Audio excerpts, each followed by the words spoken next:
from private jets to empty bank accounts. Today, we're diving into the shocking story of a superstar who had it all and lost everything. This isn't just about one actor. It is the cautionary tale inspired by the real financial disasters hidden behind the glitz and glamour of Hollywood. Imagine this. You're at the top of the world. Every movie you touch turns into box office gold.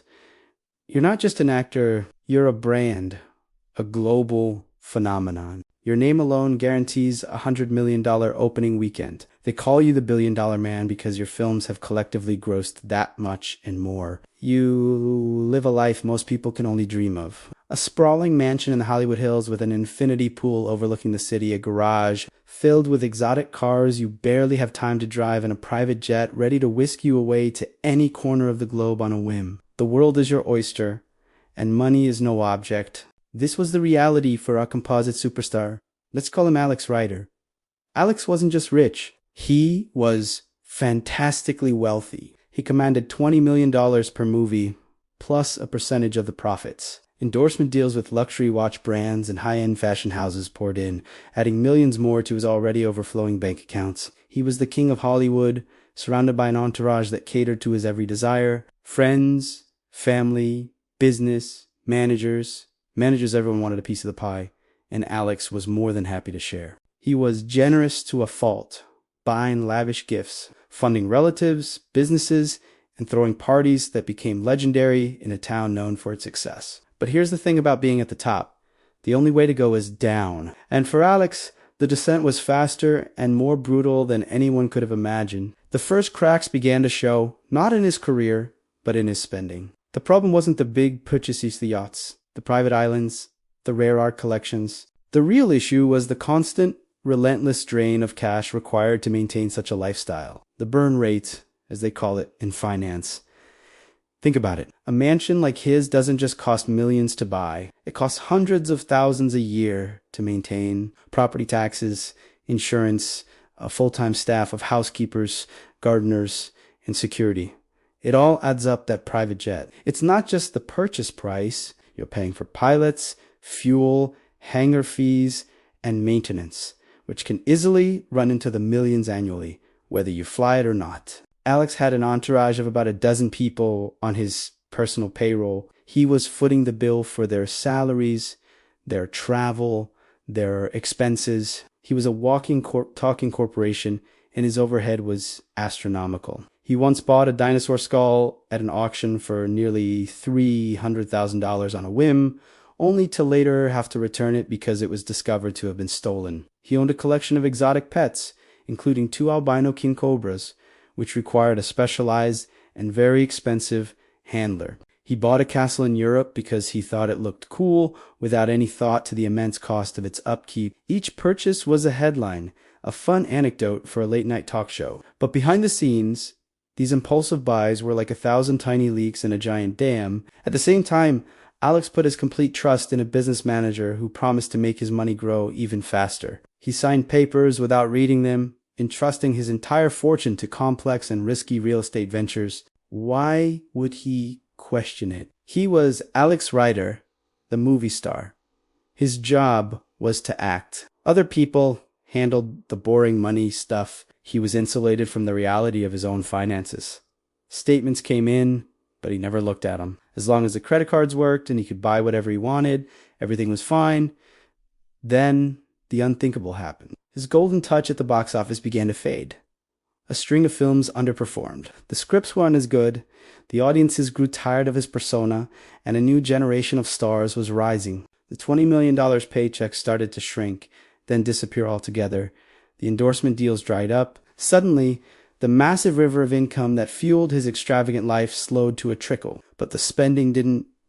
The burn rate remained sky. The bills for the mansions, the jet, the staff, the entourage, they all kept coming. This is a classic trap for many who achieve sudden wealth. They get used to a certain level of spending and assume the income will always be there to support it. When the income drops, they don't adjust their lifestyle, and that's when the real trouble begins. The business manager, who had been so reassuring, started avoiding his calls. It turned out those surefire real estate investments were a disaster. Millions were lost in bad deals. To make matters worse, a massive bill from the IRS arrived. Years of creative accounting and unpaid taxes had finally caught up with him. Penalties and interest had ballooned the original amount into a figure that was simply staggering. The dam broke. Creditors started calling, lawsuits were filed. The first thing to go was the jet, then the European castle, then the art collection. Each sale was a public humiliation, chronicled by the same media that had once celebrated his success. He was forced to sell his beloved Hollywood mansion, the symbol of his reign as king. He moved into a modest, rented apartment, a ghost of his former self. The entourage vanished overnight. The friends who had been so eager to party on his yacht were nowhere to be found. Within a few short years, Alex Rider, the billion-dollar man, was broke. Not just Hollywood broke, where you still have a few million tucked away. He was truly deeply in debt. The man who once bought dinosaur skulls on a whim was now struggling to pay for groceries. The fall was devastating, not just financially, but emotionally and psychologically. Fame is a powerful drug, and the withdrawal is brutal. He had built his entire identity around being the biggest star in the world. When that was gone, what was left? He fell into a deep depression, feeling ashamed, isolated, and betrayed. So, what can we learn from Alex Rider's story? It's a powerful reminder that wealth is not the same as income. You can earn millions, but if you spend more than you make, you will go broke. It's a simple math problem that trips up some of the most successful people in the world. The second lesson is the danger of abdicating financial responsibility. You have to be an active participant in managing your own money. You need to understand where it's going, what it's being invested in, and who you're trusting to manage it. Never sign anything you don't understand. Ask questions. Be skeptical. It's your money, and no one will ever care about it as much as you do. And finally, this story highlights the importance of separating your self-worth from your net worth. Alex's identity was so wrapped up in his fame and fortune that when they disappeared, he felt like he was nothing.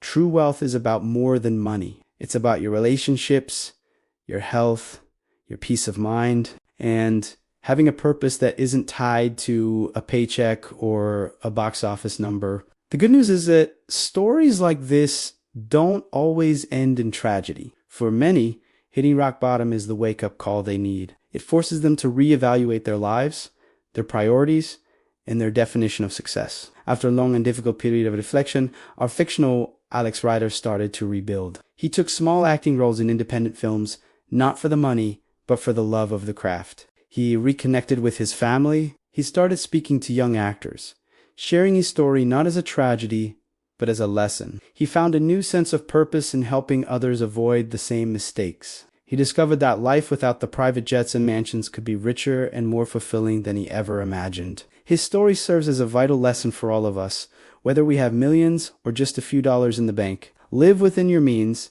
be engaged with your finances, and build a life that has value beyond material possessions. Because in the end, that is the only kind of wealth that can never be taken away. Thank you so much for watching. If this story resonated with you, please hit that like button and subscribe to the channel for more content like this. We'd love to hear your thoughts in the comments below. See you in the next video.